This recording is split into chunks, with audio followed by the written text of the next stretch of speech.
And this is our preschool, our early childhood education rooms.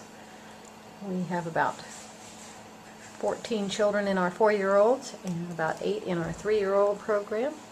You can see we have lots of things to keep our children busy and help them to learn the things they need to learn to start in kindergarten.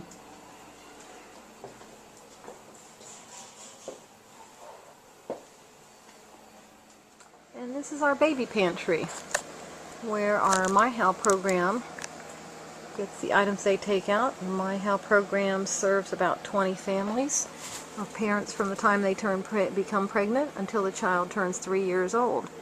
Each month, in addition to educational curriculum that we take out for the parents, for both them and their child, we take them items from our baby pantry like diapers and wipes and teething drops, clothing, toys,